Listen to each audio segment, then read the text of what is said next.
The next thing we need to do in our setup process is install LAMP stack. LAMP stands for Linux, Apache, MySQL, and PHP. Since the purpose of creating our web server is to host our web applications, we'll require these services. To begin, type in apt-get install LAMP server and press enter.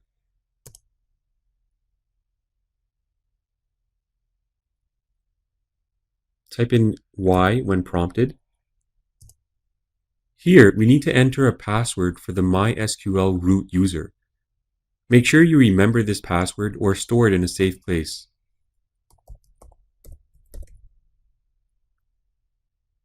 After you've typed in your password, press OK or press enter.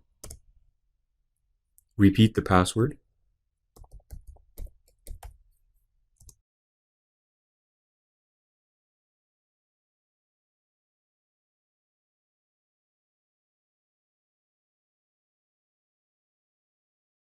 Once that's complete, we need to install the required Apache utilities.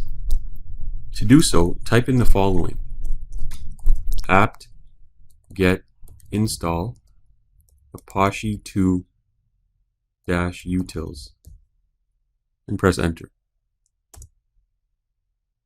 Now we'll need to install php-myadmin. Type in apt-get install php-myadmin. Type Y at the prompt. When this message appears, press enter. Make sure that Apache 2 is selected.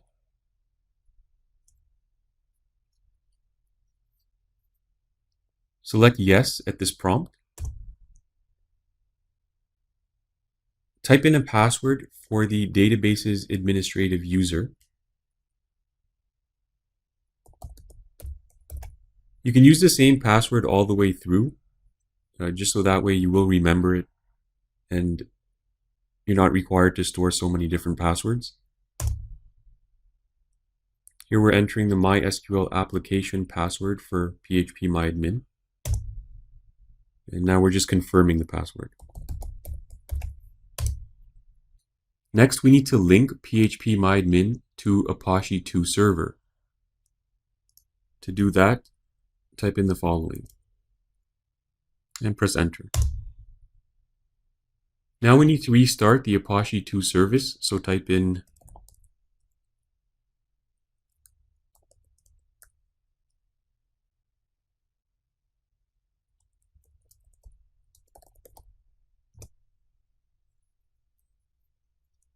okay, and that's it.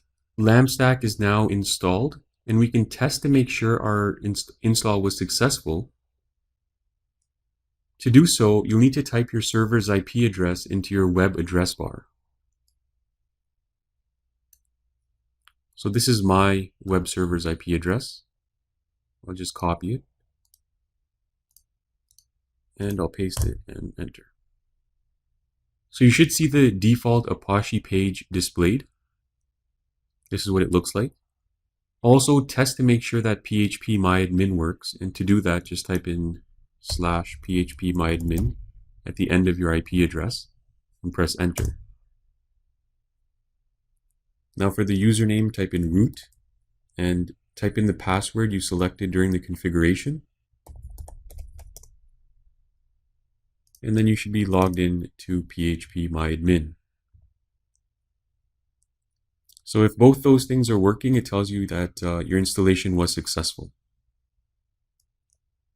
And I'll just reset so it clears up our command console.